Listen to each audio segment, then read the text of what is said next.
Hi అండి, నమస్తే. Welcome to our channel అమ్మ స్మార్ట్ కిచెన్. ఈరోజు మన వీడియో వచ్చేసి మామిడికాయ పప్పు ఏ విధంగా తయారు చేసుకోవాలో చూద్దామండి. చాలా టేస్ట్గా పులుపులుగా ఉంటుంది. ముందుగా 1 కప్పు కందిపప్పు శుభ్రంగా కడుక్కొని ఇలా వాటర్ పోసుకొని నానపోసుకోవాలి.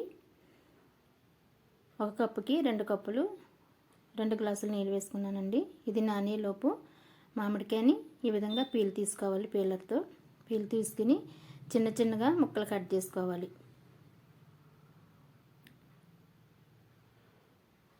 ఈ విధంగా చిన్నగా ముక్కలు కట్ చేసుకుని ముందుగా నానబెట్టుకున్న పప్పులో వేసుకోవాలి. ఇప్పుడు ఒక 4 పచ్చిమిర్చి ఇలా సన్నగా చీల్చుకోవాలి. 1 స్పూను పసుపు, కొద్దిగా రాళ్ళుప్పు అండి, రాళ్ళుప్పు వేసుకుంటున్నాను.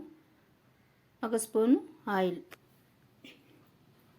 కుక్కర్ మూత పెట్టి ఈ విధంగా గ్యాస్ మీద పెట్టి 3 విజిల్ వేయించుకోవాలండి. నేను ఉప్పు, పసుపు, ఆయిల్ వేసాను కదా, అస్సలు పొంగదండి. పొంగేటప్పుడు బయటికి రాదు, అసలు కొంచెం కూడా రాదండి.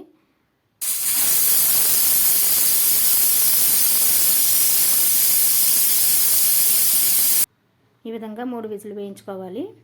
ఒకసారి మూత తీసి చూద్దామండి.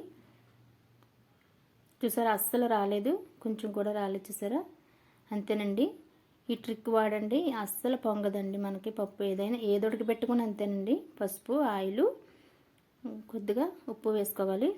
ఈ విధంగా ఉడికిన తర్వాత కొంచెం కారం వేసుకుని కొద్దిగా వాటర్ పోసుకుని మనకు సరిపోయినంత వాటర్ పోసుకుని అడ్జస్ట్ చేసుకుని 1 నిమిషం పొయ్యి మీద పెట్టుకోవాలి. తర్వాత మరో ప్యాన్లో ఆయిల్ వేసుకుని 1 స్పూన్ ఆవాలు, 1 స్పూన్ జీలకర్ర, కొన్ని వెల్లుల్లి రెబ్బలు, కొన్ని ఎండుమిర్చి వేసుకుని వేయించుకోవాలి. ఇది కాస్త వేగిన తర్వాత కొద్దిగా కరివేపాకు వేసుకుని వేయించుకోవాలి. ఇదిలా వేగిన తర్వాత మనం ముందుగా రెడీ చేసుకుని పప్పులో వేసుకోవాలి.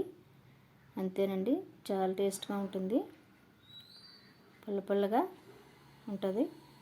ఈ విధంగా మూత పెట్టి 2 నిమిషాలు ఉడికించుకోవాలండి. ఉడికించుకున్న తర్వాత దించేయటమే. అంతేనండి, పప్పు మామిడికాయ రెడీ. చాలా టేస్ట్గా పులుపులుగా ఉంటుందండి. ఈ విధంగా మీరు కూడా ట్రై చేయండి. ఒక అప్పడం, ఆవకాయ ఉంటే చాలా బాగుంటుందండి. ఆవకాయ లేకపోయినా అప్పడాలు కంపల్సరీ ఉండాలి. ఈ వీడియో కనుక నచ్చినట్లయితే లైక్ చేయండి, సబ్స్క్రైబ్ చేయండి. Thanks for watching. బాయ్.